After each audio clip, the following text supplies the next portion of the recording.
In the name of Almighty Allah, the compassionate, the merciful, and peace be upon Prophet Muhammad, our beloved Prophet Muhammad, peace be upon him and all his family members and companions.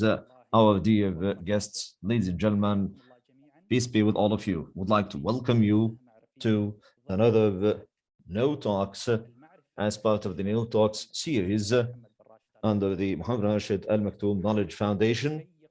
We are actually about to start a very exciting discussion about vaccinations, talking about the myths and the facts. Today, we have a wonderful speaker with us, a leading scientist in the field of virology, His Excellency Dr. Islam Hussein. Dr. Islam Hussein will tell us about his experience in this regard, and definitely we'll have an exciting discussion with him. But before we start with today's discussion, Dr. Islam, the floor is yours. Tell us a quick brief about you. First, thank you very much for the introduction. I'd like to thank Muhammad bin Rashid Knowledge Foundation for the excellent organization of this webinar. My name is Dr. Islam Hussein. I'm a virologist. Actually, I'm a specialist in the field of virology. I obtained a PhD in virology from Cambridge University at the UK.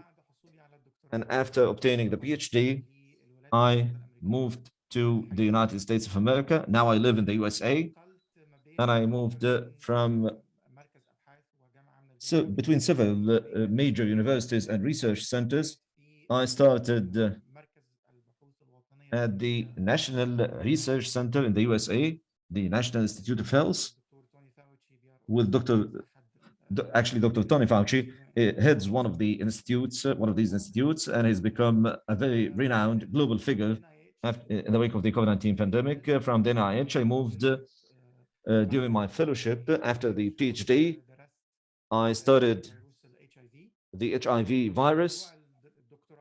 The PhD thesis was about antiviral drugs.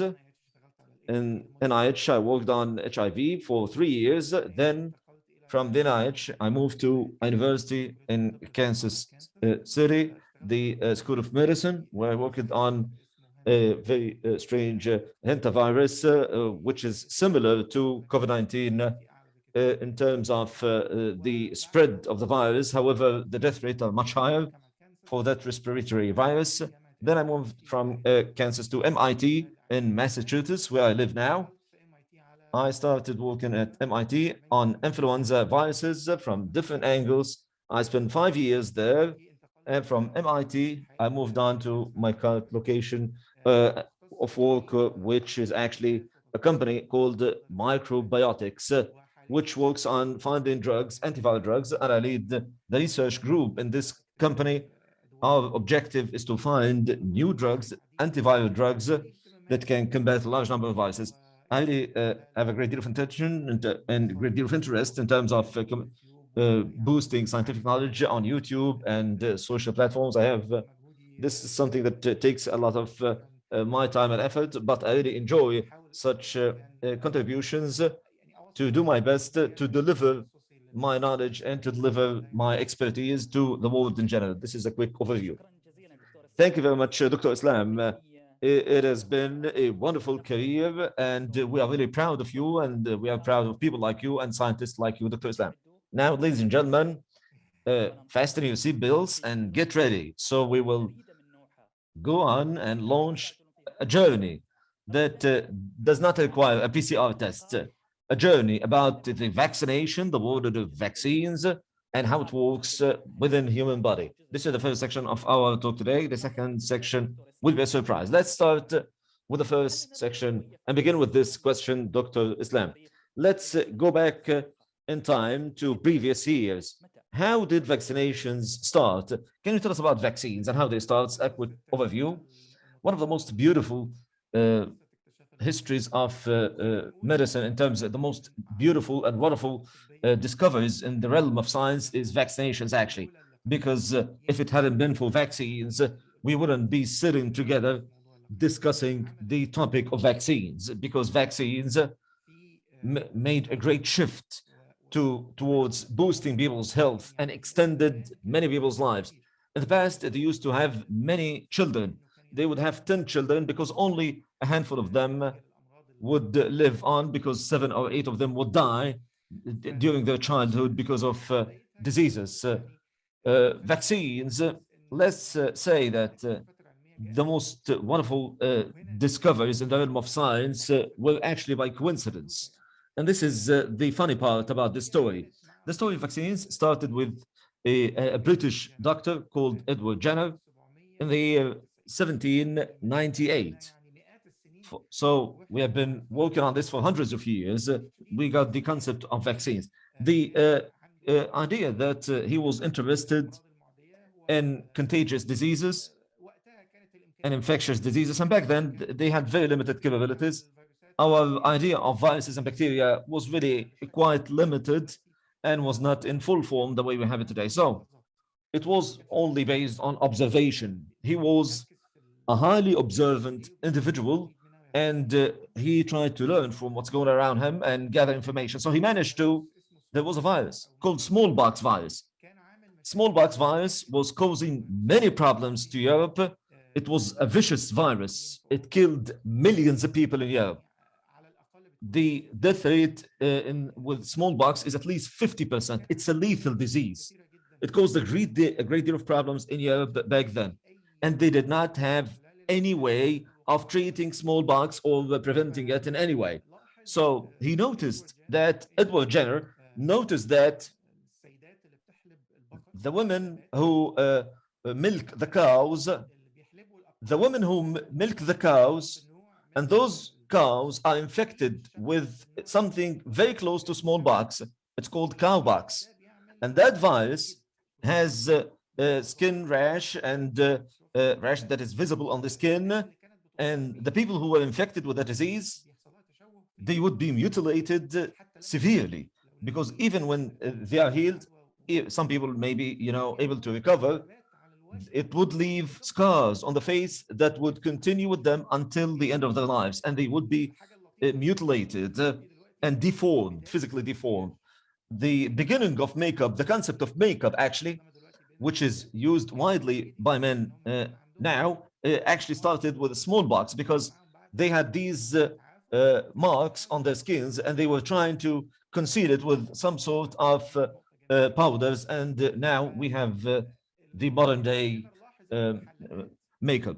Edward Jenner noticed that the ladies who were milking cows back then, if these cows had cowpox, those ladies would not get infected with smallpox, which infects humans. So he noticed this quite well, and this has really attracted his attention. He wanted to take a closer look on why those women were not infected with smallpox. So he started getting the smallpox or the cowpox extract, get the extract, and try to grind it in his lab, and then he would give that extract to the people and would see if the people infected with smallpox would recover or not. He noticed that those people would acquire immunity against smallpox. Back then, we did not know what immunity was. We didn't know much about, we didn't know actually anything about the immune system. So within those small capabilities, Edward Jenner managed to get this concept that he would use this approach, which provided a great deal of immunity for individuals to combat smallpox. And even the word vaccination, or the term vaccination came from the term cow in Latin. Cow in Latin is vacca, V-A-C-C-A. So the word itself turned into vaccination. That's the stem of, or let's say that's the stem word or the basic source of the term in Latin. So this story, he followed up, and actually this was followed by a large number of discoveries. This was the beginning of all of these discoveries. The similar characteristics between cowpox and smallpox made the human body able to obtain a level of protection to protect it from this vicious virus. Later on, we moved on to many methods of developing vaccines. Louis Pasteur, the renowned French scientist, played a major role in discovered a way through which we were able to extract infectious viruses and weaken them or conduct attenuation. This process enabled us also to move towards a very efficient process of producing a large number of vaccines. Nowadays, we're talking about the beginnings of this process. However, science made great strides in this domain, and now we have a large number of vaccines, and people can see how important it is in the wake of the COVID-19 pandemic. And sorry for taking up too much time. Quite the opposite. We really enjoyed it, Dr. Islam, and you really concluded properly. You start talking about how vaccines emerged. Before we talk about the types of vaccines, I would like to mention something also. We were with a group of physicians a while ago, and they said that our interpretation of infectious diseases and pandemics and vaccines were actually about history. It remained about 18 pandemics, starting the Spanish flu and the plague. And we never thought that we will ever live in a time where we have a pandemic, and we are trying through which we will be able to, or we'll try to use vaccines to combat these pandemics or such a pandemic.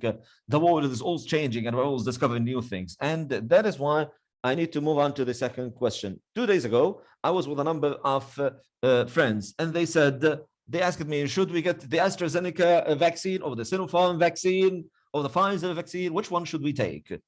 One of them is mRNA, and the second is different, and the second is with a weakened virus. What's the story of this, Dr. Islam? What is the vaccine? How does it work?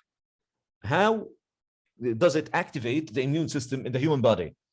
You know that when we have, the Americans call it the fire drill, you know, the periodical drill to avoid, or actually to get to know what will happen if a fire breaks out in a building or in a company, to go safely away from the fire. So vaccines are pretty much like fire drills for the body. It is a test, you know. We try to let our own immune system get to know that this is a threat. And Almighty Allah, God, granted us a very complex and efficient immune system. Through this training or fire drill, the human immune system can extract a number of information and store it in its memory until the body is exposed to the virus. Then the body would recover this information and start to protect us against this virus and provide us protection against this disease. And this fire drill, or this test for the immune system, relies on something that is quite similar to the virus, but it's not infectious or contagious. All of us know that being infected by virus has many, many complications. COVID-19 pandemic, you know, it spikes, you know, how dangerous it is.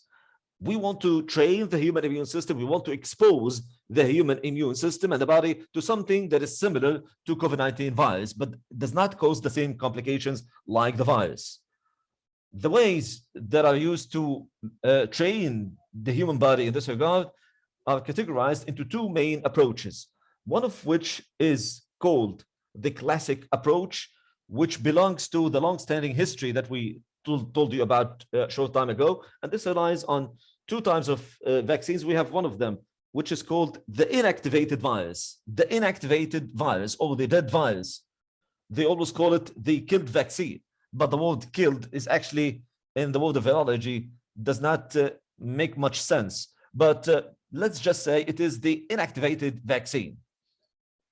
And this is the Sinopharm virus.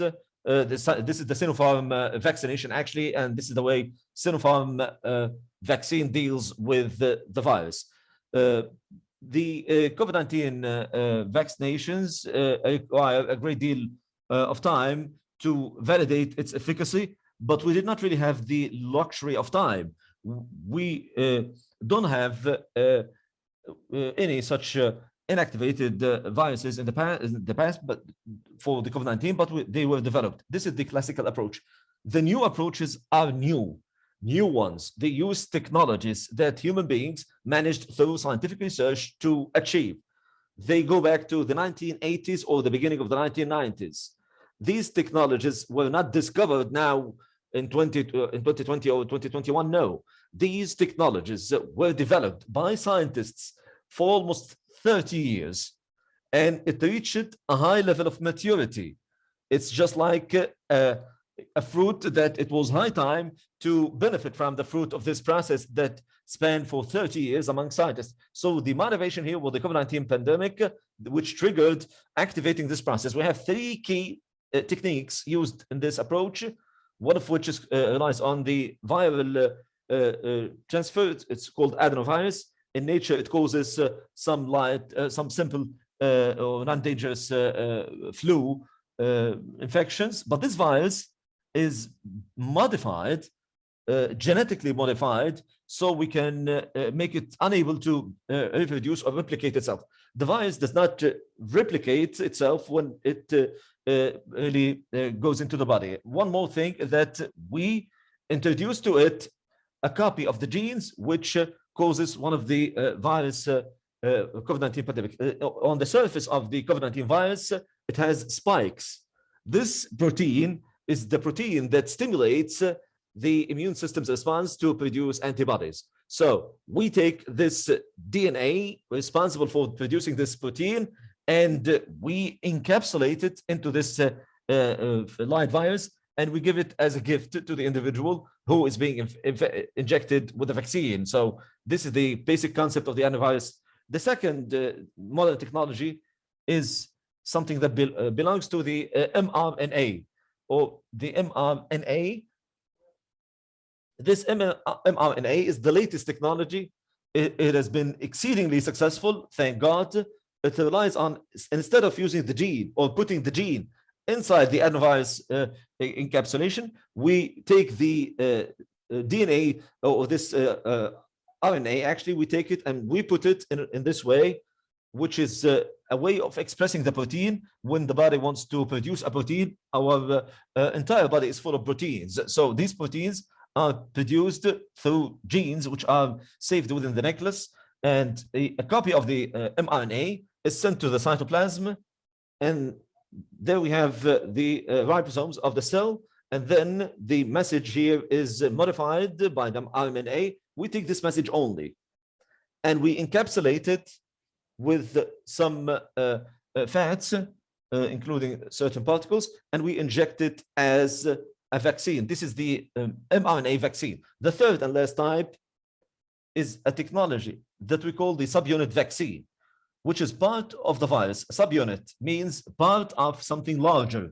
So in this case, the vaccine is actually made up of this protein that is created in the lab through certain biological technologies, and is produced in large quantities, and we inject it into the individual's body to stimulate the immune system. So if we notice that all of these mechanisms do not have a living complete virus, they contain something that is similar to the living virus. So when part of it goes into the body, it will stimulate the immune system's reaction, and the long chain of immune reactions to be able to protect you from the virus. So based on what you've said, Dr. Islam, regardless of the type of the vaccine that an individual may take, the end objective or the ultimate objective is to enable individuals to obtain this immunity against this COVID-19 virus, whether you are using the classical approach or the mRNA or the encapsulation of smaller virus, or all of these technologies, all of which lead to one objective, which is shaping this immunity. And when the real virus arrives, it can be combated and it can be defeated. The question is, for these vaccines, do they have some negative side effects or so? What has been reviewed or obtained in this regard so far? You remember, in general, when we were children, we would get a vaccine, and then we would feel below the weather for a while, or a little bit tired. This is quite normal. This is something that we can anticipate, and this is the translation of the immuno interactions that we have been talking about, and we can talk about it later on as well. The human body, when it interacts with the microbe or the virus, and which is contained in that way in the vaccine, the immune system begins to produce certain chemicals that may cause some sort of temperature, higher temperature, or may cause some a feeling of nausea, or pain, or a feeling that you don't have enough energy, or such a sense of tiredness. After a while, you will get better and you will feel okay. This is the most predominant diverse of side effects. All the systemic signs are like that. Sometimes we have local side effects in the place where you will receive the needle. There might be some kind of local inflammation. It may be a little bit red or something. All of this is logical and normal, and all of the systemic side effects are normal, and all of us have gone through all of these side effects before the COVID-19 vaccine. We noticed that with some sorts or some types of vaccines, there are some side effects which were not really quite clear or did not emerge clearly during the clinical trials. The foremost of which is the excessive hyperreaction from the body in terms of having this sensitivity of some people are having different reactions in terms of some foods and so on. So the body is interacting with something different in this case. So we noticed that after using the messenger RNA, and particularly with Pfizer in the UK, some people were actually having a great deal of sensitivity in this regard, and against having an adverse reaction against one of the components of this reaction, components of the vaccine. It happens only like 2 to 4 among every 1 million individuals. They have this type of allergic reaction or strong allergic reaction. So because they do have the ability to have such a reaction, because they already have they have been exposed to the virus, and they already have antibodies. But all allergic reactions are being treated very quickly and very swiftly. That is why we advise everyone, whenever you receive the vaccine, wherever it is and whatever it is, once you receive the vaccine, you must stay in place for 15 minutes at least, because God forbid, if you face any kind of allergic reaction, strong allergic reaction, it can be dealt with swiftly. Thank God all the anaphylaxis that took place did not cause a single death. The second type of side effects that emerged with the vector vaccines, the adenoviral vectors. So far, we have seen with AstraZeneca and with Johnson & Johnson vaccines. The side effect is quite rare, actually, and it happens in like for one individual every 250,000 individuals. These are blood clots. The side effects are blood clots in some veins, most of which happen in the veins which take blood from the brain and send it back to the heart. And this is associated with a high level of reduction in blood, and this causes some sort of blood clot. So this causes accumulation, and we'd have multiple blood clots in many parts of the body, and this caused some deaths. Actually, 70% of them made a full recovery. The rest, unfortunately, died. Most of these cases took place in ladies below 50 years old, and up till now, this phenomena is considered very limited. There are some mechanisms that scientists are looking into. However, we don't know in particular how do they happen. There are some logical hypotheses, but now we are in the stage of research. What I want to point out is that all international health-related entities, starting from the World Health Organization, the European Drugs Association, all of them have a unanimous agreement that all the vector-based vaccines benefits surpass by far any side effect, any rare side effect. And the proof of that is the successful example that we may benefit from is the successful example in Britain. Britain relied heavily on AstraZeneca vaccine, and part of it was conducted in Pfizer, and Britain's results are now in the green zone. They are almost about to restore the normal way of life. This is in brief a quick overview of all the vaccines and the side effects that we know and what emerged in terms of the vaccines side effects. Some clinical trials received 30 to 40,000 participants. So this is something that were limited to 1 in every 10,000, but it started emerging more when we had millions of people receiving the vaccines. Of course, Doctor, you know that today we are talking about facts and myths. Get your facts straight. When we are talking about this, this will be the second part of our talk today. But before moving on to the second part of our talk, since we are talking about the myths of the vaccines, there are 2 important points that I want to refer to. The first point, if somebody receives the vaccine and did not have any side effects, this does not mean that the vaccine is ineffective or did not have any impact. Many people take the vaccine and do not have any side effects. Yes.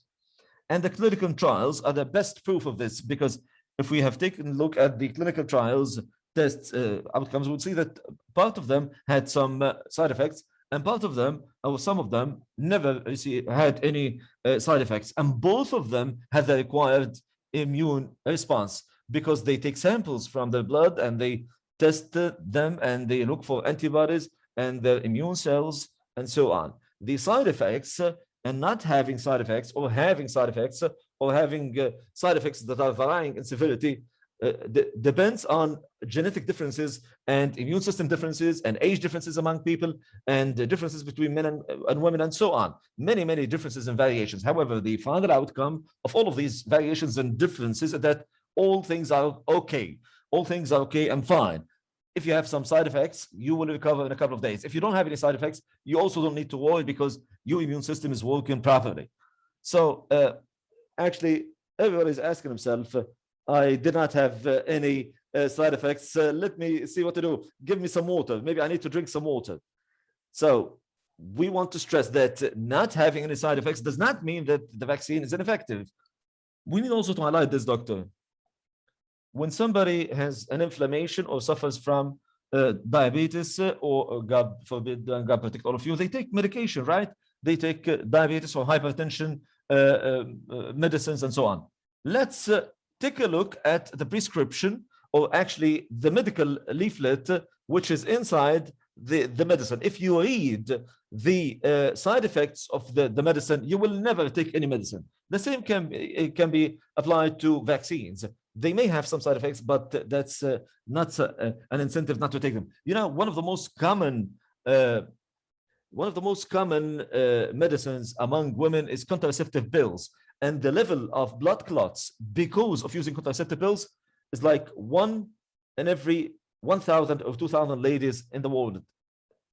So we are comparing something that happens 1 in a million to 1 in a million people to something that happens to 1 to every 1,000 women. That's the first point. The second point, COVID-19 virus, one of the most predominant, one of the most viruses that cause blood clots. We realized this at the beginning of the pandemic when people started having blood clots, and some of them died because of these clots. And the autopsy reports showed clearly that the virus causes a great deal of blood clots, which goes by far what may happen through because of the vaccine. So having some rare side effect is something that can be anticipated in this regard. And as you pointed out, if you look at the medical leaflet inside any medicine, or inside any medicine leaflet, you will see that it has so many side effects. The key point here that we should be aware, we should be fully aware and fully understand the nature of the problem and how to deal with it swiftly. So we should be alert. We should be very alert. If we look at blood clots as one of the side effects, the people who are taking AstraZeneca vaccine, they should be quite aware of the impact of these side effects. If we have any side effects may exist for a day or so, but if something else happens within a week or 2 weeks, such as severe pain or having the inability to see properly, or many other many other side effects that were listed by the European agency, we must head to the doctor as soon as possible, because these can be treated. These blood clots can be dealt with medically, and we need to avoid any problems in this regard. So we are facing a pandemic that is causing millions of deaths. In India now, may God protect all of us, they have found 300,000 new cases per day. They don't have enough places for the patients to hospitalize them. They have thousands of deaths every single day. We are facing a very horrific scenario, and we have the solution at hand. The solution is the vaccine. If we suppose that there are some side effects, the side effects are negligible compared to the vicious impact of the virus itself. Yes, doctor, the same thing applies to medicines themselves. You may have some side effects. You need to take the necessary precautions, the same precautions if we take any medicine have side effects. You have pointed out to India. And before I ask you about the situation in India, I would like to thank the United Arab Emirates and the wise leadership of the UAE and the officials of the Health Ministry, the Ministry of Health, for providing vaccine for all residents and all citizens of the UAE, because they know how dangerous the situation is and how important it is to provide vaccination and to provide and ensure that we have vaccines to restore normal life. Speaking of India and the mutant viruses, tell me, doctor, about the virus. Tell me, it's more like the cat and mouse game. It's like the virus is mutating and the vaccine is developing. Yes, it's a very nice simile. It is true that all viruses mutate all the time. A virus enters into the body. It's more like a photography machine or a camera or a copying, a Xeroxing machine. You want to make 10 copies. What the virus actually has millions of copies.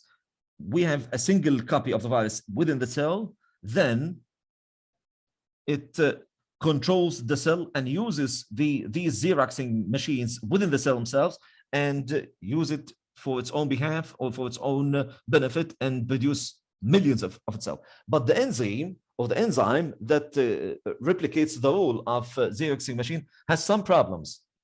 It is not 100% accurate in terms of this replication or copying.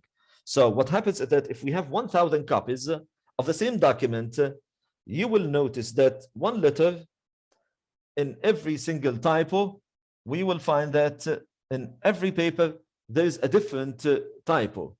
This is exactly what happens when the virus goes into the cell.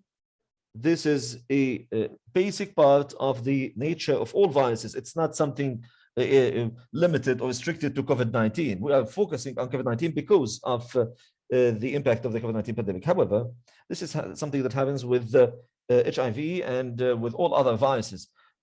Part of God's mercy is that the limit of mutations in the COVID-19 pandemic is less than seasonal flu's mutations. This is something that makes things, we are able to control the situation in a way that is much better if it was similar to other viruses. This is the nature of viruses. When we started developing vaccines, the development of vaccines started after declaring and spreading the genome of COVID-19 virus or the DNA material of that virus. Then Oxford and AstraZeneca and Pfizer started using this information to start working on the vaccines as soon as possible. So the DNA information realized on the nucleic acids or material of the virus itself, which caused the virus or which caused the pandemic which we knew about in December 2019. As of December 2019 and up till now, the COVID-19 virus lives in a normal way. and its normal way, it's not alive actually, in the sense I'm just using it metaphorically.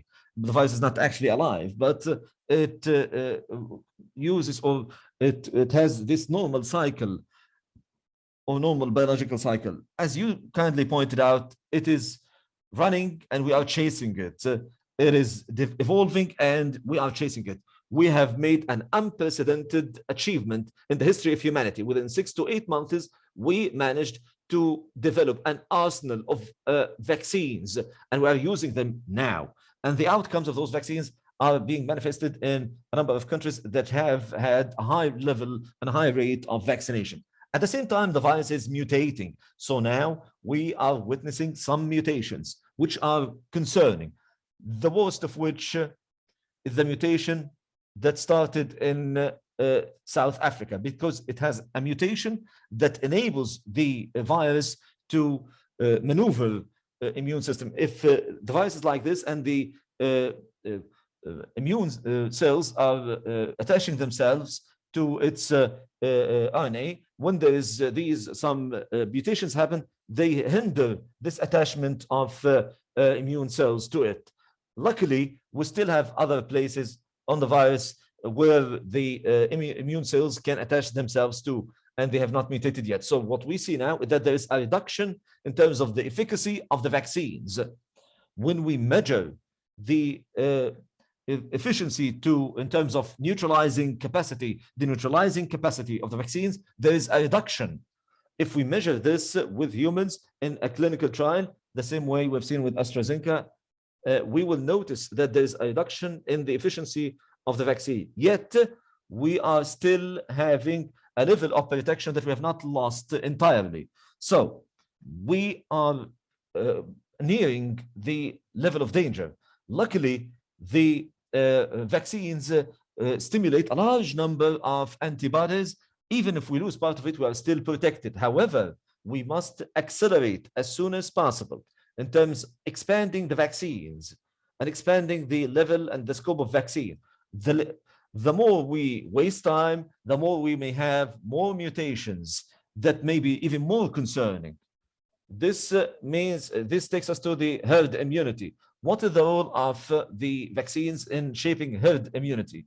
The herd immunity is actually having a number of the society, or a percentage of the society, in our calculations of COVID-19 virus, 70 to 80% of the society, when they have an immune response to the virus, either through infection or through vaccines. It is very difficult to obtain herd immunity through natural infection because many people will be lost. It will be a high risk, and many high risk individuals may die because of this virus easily. They may die. So vaccines will save a lot of lives and provide a large level of protection. If they reach 70 to 80% of the community, they will stop the cycle of the spread of the virus.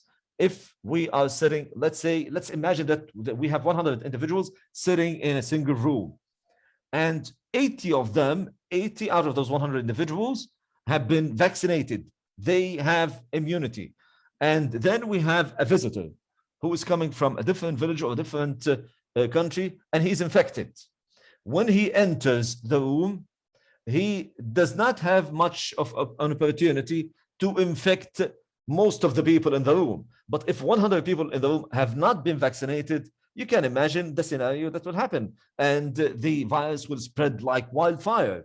So the higher the rate of herd immunity or vaccination that vaccinated people that we have, the higher the number we have, the higher the ability we will have to return to normal. Yes, so this, as a community and as countries, we need to focus on this to expand the scope of vaccinations, and this will enable us to slow down the mutations of the virus. Yes, and also limit the speed of its spread. That's true. This is a highly important point for all participants today. This is the role of the community, because the COVID-19 pandemic led to the spread of a social task for all of us. Now, it's no longer the time of thinking about one's own interests. We need to think of the entire community. We need to protect ourselves and others. In this section, Doctor, I will give you very brief sentences which have to do with the social media.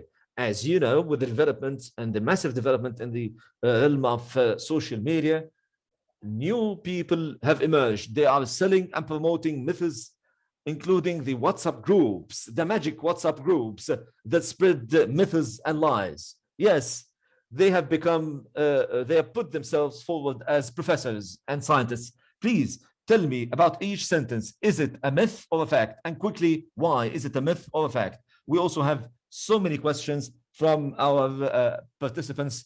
If you spend the whole day, you'll not be able to answer them. But the first sentence is, the COVID vaccines are not safe because they have been developed over a very short period of time. This is a fact or a myth? It's a myth. Do you want me to elaborate? Why? Please, and very quickly. We have made a great achievement over a short period of time because we have the accumulation of a large number of elements that enabled us to produce the vaccines quickly.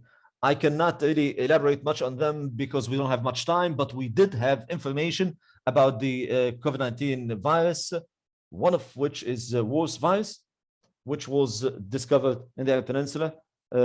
We knew information about it and we used it in developing COVID-19 vaccines. We had platforms. We talked about these platforms and these platforms have become mature and we managed to benefit them. We had funding. We had unlimited funding by major countries such as the United States of America and Europe, and highly developed pharmaceutical companies that were willing to do anything to support us in this regard. And we had a large number of infections. And we had a large number of experts and scientists. So the most important element, of course, is the human element. You may wait for months to find volunteers, but during the pandemic, we had so many volunteers. We also, the development of the process, the process itself was on and continuous 24/7. The scientists were working 24/7. There were never any holidays or any days off. They were working tirelessly in an unprecedented manner. All of these elements combined enabled us to obtain the vaccines within 6 to 8 months. Thank you very much, Doctor. The second sentence, vaccines, this is a very important sentence. It really touches everything. Vaccines cause the inability to have children. It makes you sterile. And actually, this is the myth. The virus causes problems, particularly for men, in terms of their fertility. But vaccines are quite safe. They do not affect fertility, and they do not affect the levels of fertility among men or women. The virus itself may cause a problem, but the vaccine cannot. Yes, for sure. The virus can cause such problems. Why? Because it causes inflammations in arteries. So it affects some functions which require blood flow among men. And the receptors used by the virus are actually, they exist in the male reproductive system, and this may reduce this for men. And we have many signs that show that because of the infection of the virus, men may suffer many problems in this regard. However, the vaccine does not have any such negative impact on men or women. All results show that it's safe. The vaccines are safe for pregnant women and nursing women. Some people say vaccines cause autism. This is one of the biggest lies I've ever heard. This is something that started in the 1980s, and we are still paying a heavy price because of this lie. A British physician published this fabricated study which claimed that vaccines cause autism. This study was withdrawn from Lancet magazine, and we received dozens of studies, scientific studies later on, that proved beyond any shadow of doubt that there is absolutely no relation between autism and vaccines. This lie, unfortunately, started the anti-vaccine movement in the USA and Europe, and we are still paying a hefty price for this. No matter how hard we try to convince people to take the vaccine, we still have people who are against this. I swear to God, there's nothing to do with autism in terms of the vaccine. It does not cause any autism. Vaccines change human DNA. This is also a funny myth as well, but it spread like wildfire, you know? Yes, in the WhatsApp groups, WhatsApp University spread it. No, actually, vaccines, all types of vaccines that we have now, do not interact in any way with the human DNA.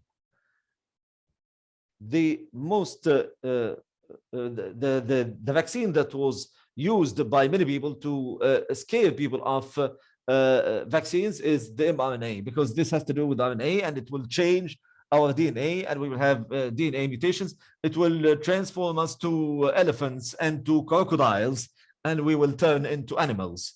Of course, as I said before, our DNA is saved in the nuclei of the cell, and all the interactions for the mRNA is with the cytoplasm. The interactions are with the cytoplasm and not with the nuclei of the cell. So the mRNA goes one way only, from the nuclei of the cell to the cytoplasm. Nothing will bring it back to the nucleus again. So it comes out, and there is absolutely no interaction between these vaccines and the DNA and the human DNA. So you should not be worried. I took the two doses of Moderna vaccine, and I have not grown any feathers, and I have not become an animal at all. So God bless you, doctor. Before we take any further questions, is it a myth or a fact? The following: we should continue to take precautions after receiving the vaccines. Yes, this is a fact, actually. Why? Because the vaccine is not distributed to 100% of the population simultaneously. We started distributing the vaccine at a certain stage.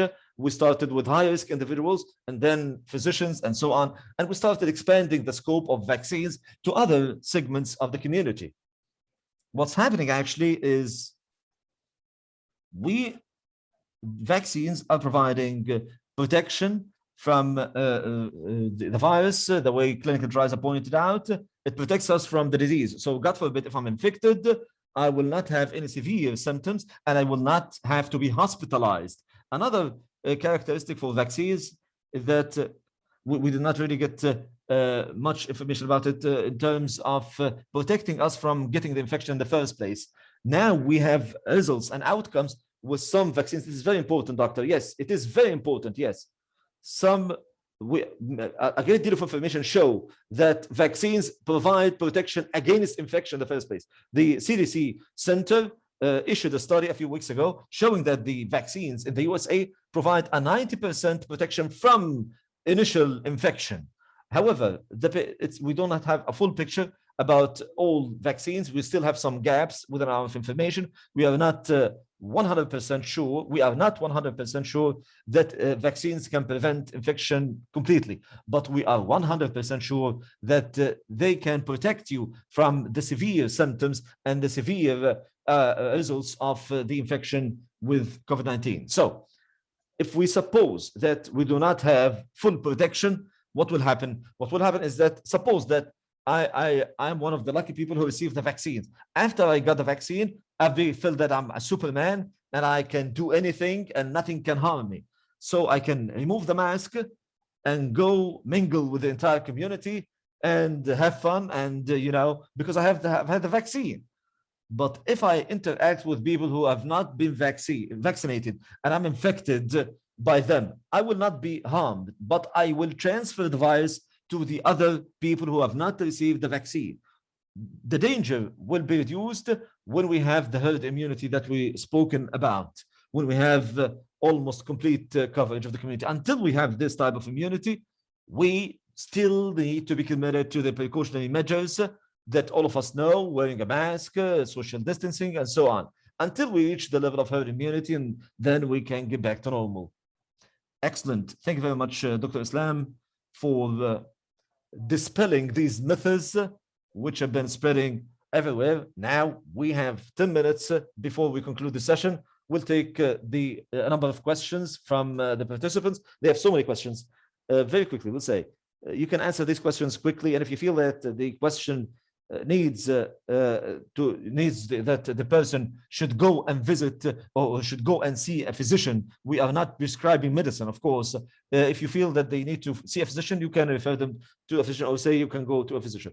First, people who have hereditary diseases and issues with the blood pellets, should they take the vaccine or not? Actually, they can use the vaccine. Only the vaccine is prohibited from the people who have some sort of allergy against one of the components of the vaccine. The second question, I believe I've already answered it. Can we find, does the vaccine affect nursing mothers? No, quite the opposite. You will have antibodies and you will transfer the antibodies to your newborn child, and this may provide them some level of protection against the virus. Quite the opposite. There is absolutely no problem for nursing mothers to take the vaccine. How can we get affected by the virus, COVID-19, after taking the vaccine? And how long will the vaccine continue to protect us? The protection for the body due to the vaccine is some of which are caused by the, actually, the protection is at the respiratory system that starts here, and some of the protection goes into the blood itself.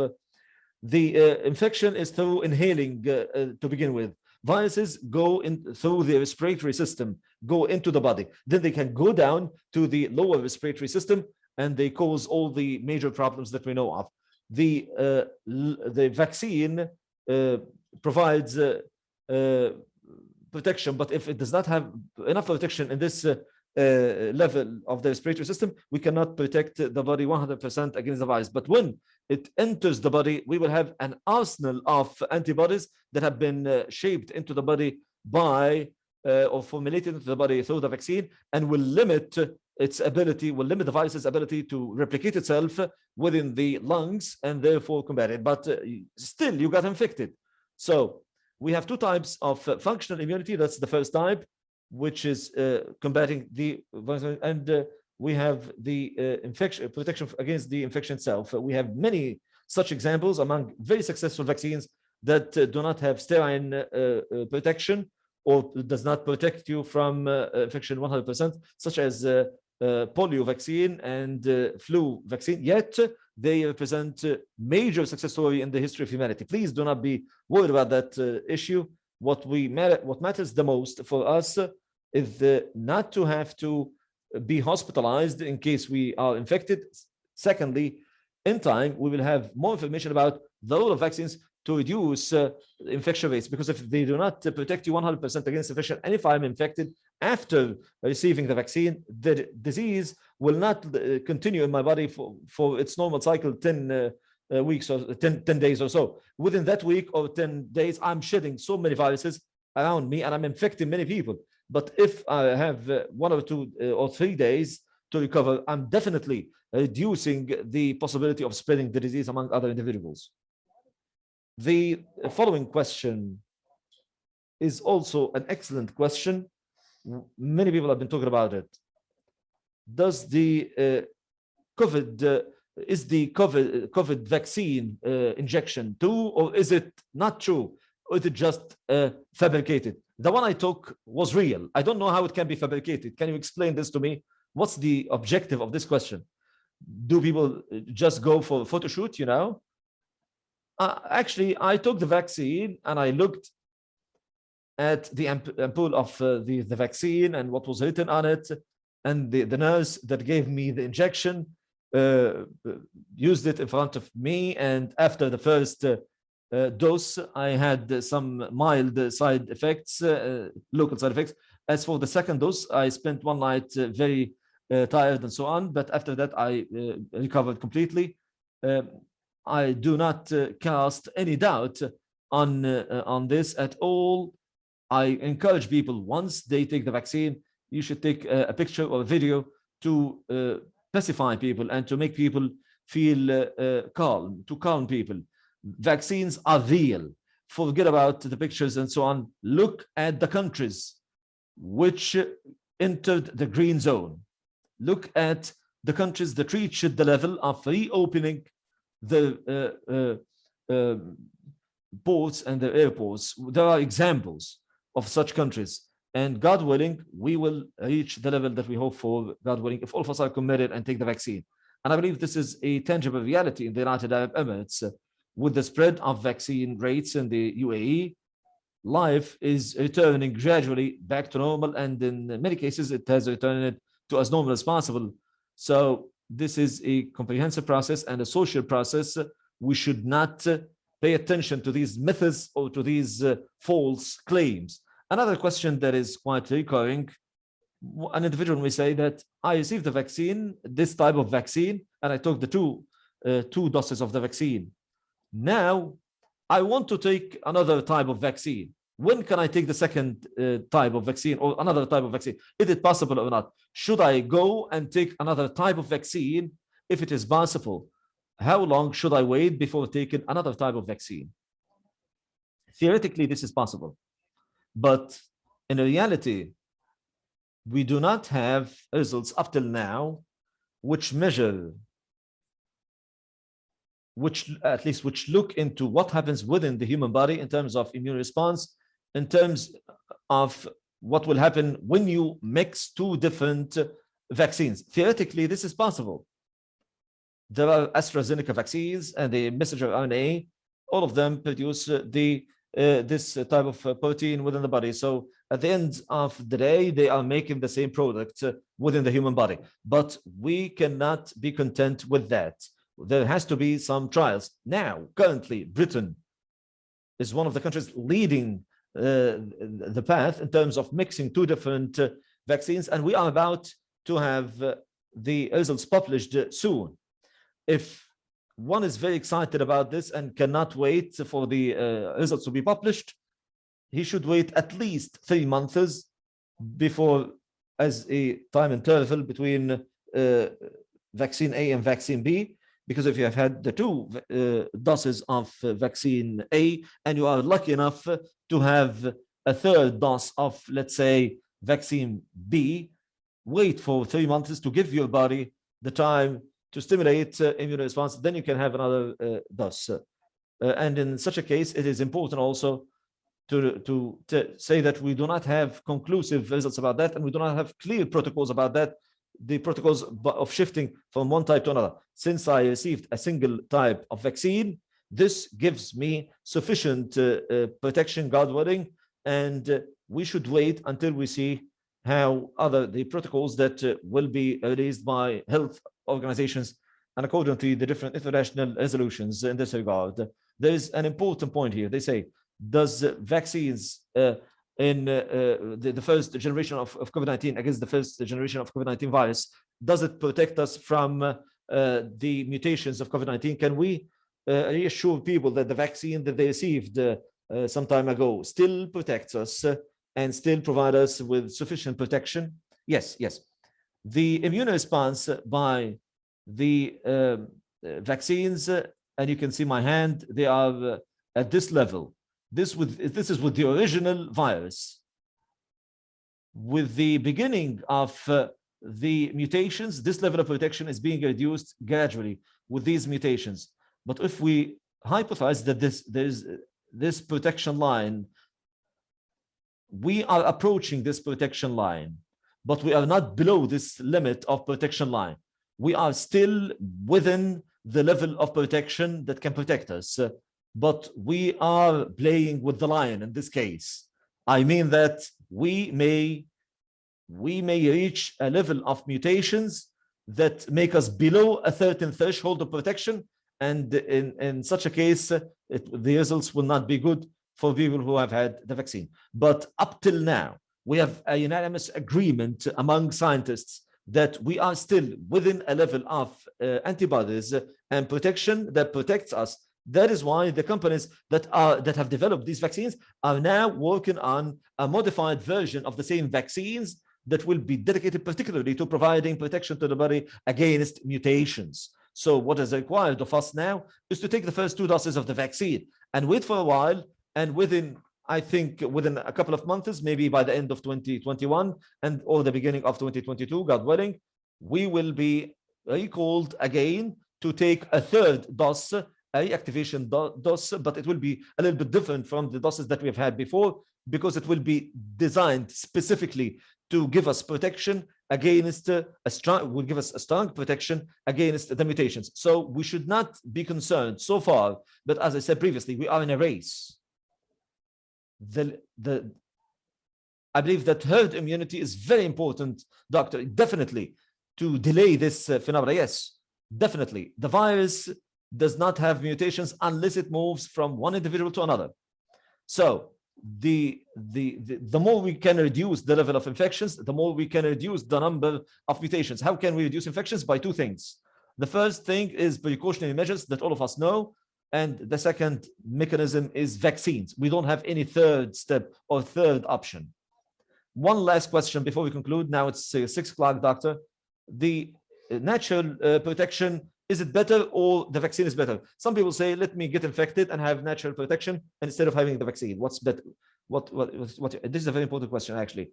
The vaccine's protection is much better for a host of reasons, the foremost of which is that the risk with the actual infection is uncalculated. The virus causes problems that we cannot even understand properly until now. People recover, yet after a while they start complaining about different symptoms that may take several months. So the recovery from COVID-19 itself may be temporary. We have now the so-called the long COVID or the long-term COVID. So some people believe that the level of recovery is high. It's around 10% return to hospitals or to physicians again of those who were infected by the virus itself. So it's an uncalculated risk. However, the risk with the vaccine is a well-calculated one. The second point is that infections, most of them are mild. 8 of them are mild. And we know for a fact, through many studies that were conducted over the past year and even the current year, that the immunity that is caused by mild infection is limited, is a limited protection compared to severe infection and to the vaccine. The vaccine has a much higher level of protection and a much higher level of protecting you compared to a mild infection with the actual virus. The third point is that the immune response due to the vaccine, the vaccine's dose is very well calculated. Therefore, the body's response is well measured. However, when it comes to the actual infection, the response of the immune system is very different and very unexpected. So the best way is the vaccine. Dr. Islam, I cannot thank you enough for your wonderful lecture and the great information that you have given us. We have run out of time. We're still receiving so many questions. If we continue to speak, we will continue to speak until tomorrow because we have so many questions. We can have another webinar, God willing. Yes, why not? Well, thank you very much for all the information that you've given us. What is the last message that you would like to convey to everyone from this platform? Please, please, I beg you, please take the vaccine today. Register for the vaccine for any country that provides it as soon as possible. There is no way out of this crisis except taking the vaccine. If you have any questions, we can answer your questions. There are no red lines in terms of answering your questions. Find the experts and forget about social media and WhatsApp. Take the information and get the information from the experts and scientists, and you will get the proper information, and the reply that will enable you to make your decision properly. I am responsible for what I say in front of you and in front of Almighty Allah. I can say for sure that the vaccines we have are safe and sound. We know that we have spoken extensively about side effects. Most of these vaccines have a very high level of protection and protect you to a very high degree of severe outcomes of infection or severe impact of infection. So even if you are infected, you may not even feel that you were infected by COVID-19 once you have had the vaccine. The results are very promising and very amazing. The countries that has had high levels of vaccination are in much better position than others. If you have a question, ask, but please book your timing for the vaccine as soon as possible. May God protect all of you. Thank you very much. Thank you, Dr. Islam. Our dear guests and participants, thank you very much. Thank you for your participation and your attendance today. It has been a pleasure to have all of you today in this highly important No Talk session and this webinar. We learned a lot, and we learned a lot from Dr. Islam. And forgive us for not answering many of your questions. Hopefully, if we have other opportunities, we'll definitely answer your questions. And the gateways of knowledge are always open to everyone. We wish you a wonderful breakfast, and may Almighty Allah accept your fasting. I'm Dr. Mansoor Habib. I wish you all the best. I wish you a wonderful day, and God bless all of you. Thank you very much. I would like to thank Muhammad Rashid Knowledge Foundation for hosting this webinar and for providing us with this wonderful platform to convey information, the correct information, and to avoid myths. Thank you very much. God bless all of you, and we hope to see you soon. Goodbye. Thank you very much. Thank you. Thank you. My regards to all of you. Thank you very much. It was a wonderful session. Thank you.